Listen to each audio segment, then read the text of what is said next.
The Three Little Aliens and the Big Bad Robot by Margaret McNamara and Mark Fearing. Once there was a mama alien who had three little aliens. They were called Bork, Gork, Nicholases. Bork, Gork, and Nicholases grew up in an old-fashioned house in a snug, cozy crater on a tiny little planet. As the eons passed, their house got too crowded. It's time for you to go out in the universe and find a planet of your own, their mama told them, giving them each a hug. But remember, watch out for the big bad robot. It wants to chew you up. So Bork, Gork, and Nicholases took off. Bye, Mama, they cried. Bye, kids, she shouted back. Always stick together, she added. Then she sniffed a little bit. Call me every once in a while. The three little aliens traveled far and fast. There's a cute planet, said Bork. Too hot, said Nicholases. How about that one? Asked Gork. Too crowded, replied Nicholases. They darted around a meteor. Are we there yet? Asked Bork. Just past the bend, a big planet swirling with dust loomed into view. Bork spotted a shiny space rover zipping around the mountains and plains. Awesome, she said. I'm going to live in that. Ma said to stick together, said Nicholases. But Bork had already zipped too far away to hear. Nicholases and Gork traveled on. Nicholases didn't like the look of the next planet either. Nor to breathe, he gasped. Picky, picky, Gork said. Then, just ahead, he spied a giant planet with huge golden rings around it. He jumped on a passing satellite and caught a ride on a ring. Whee! He squealed. This is what I call home. We can't live in a ring that goes around in circles, yelled Nicholases. We'll get dizzy. But Gork wasn't paying any attention.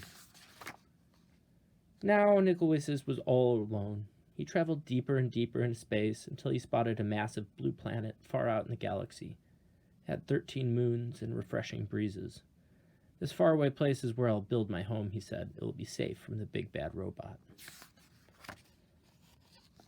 Nicholases found everything he needed to make sturdy walls. He gathered stardust to keep his home bright, found solar panels to keep it warm. Then he grabbed a tall, shiny telescope. This'll do for a chimney, he said, though no one heard him. Rock by rock and row by row, Nicholases built the perfect house. When he was finished, he sat down and locked the door. His house was not very zippy or cool, but it was very safe, and there was room enough for all three little aliens. I hope they visit soon, said Nicholases. Then, one galactic dawn, there was a rumbling in the universe. Creep, boink, neep, beep, beep, beep. It was the big bad robot. Bork was so busy on her swirly red planet she couldn't hear the robot's call. She didn't feel its giant footsteps as it leapt from star to star, and she didn't see the robot till it was right in front of her rover. Little alien, bleeped the robot, pull over, pull over. Not by the wheels of my trusty space rover, cried Bork bravely. Then I'll crack, and I'll smack, and I'll whack your house down, meeped the robot. Just like that, the robot cracked and smacked and whacked Bork's shiny rover into 100 pieces. As fast as the speed of sound, Bork jetted away, the robot close behind her. Just as the robot was about to eat her up, she spotted Gork's satellite house. Gork, help me, help me. And he's saying, creep, boink, meep, beep, beep, beep, beep, beep. But Gork was having so much fun surfing on the rings of his giant planet, he didn't hear Bork's cries. He didn't see the robot chomping on comets, ripping open black holes, till the big bad robot caught Gork's satellite in his huge metal claw. Little alien, it broinked, come out of hiding. Not by the orbit of this ring I'm riding, cried Gork stoutly. Then I'll shatter and clatter and scatter your house down, groaned the robot. Before Gork could fly beneath the radar, that robot clattered and scattered and shattered Gork's satellite into 1,000 pieces. Greep, boink, beep, beep, beep, beep, beep. Gork barely escaped. Over here, called Bork. Stick together. At the speed of light, Gork and Bork blasted into space, with the big bad robot getting closer all the time. Where can we hide? Asked Gork. Let's find Nicholases, cried Bork. He'll know what to do. Nicholas had heard the robots roar. He had seen what was going on with his brother and sister through the telescope, and when he was ready, he flashed his solar panels halfway across the universe. "There he is," cried Bork and Gork as they zoomed to Nicholas's house as fast as a hurtling asteroid. "Get inside," cried Nicholas. "No time to waste." No sooner had Bork and Gork slammed Nicholas's solid space rock door than they heard the robot rumbling. little alien, he quaked.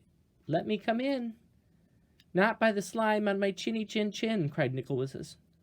"Then I will smack and crack and whack your house down," zeeped the robot. The big bad robot bashed and crashed Nicholas's strong solid house. Nothing happened. Then it pounded and smashed. Really hard, not a crack.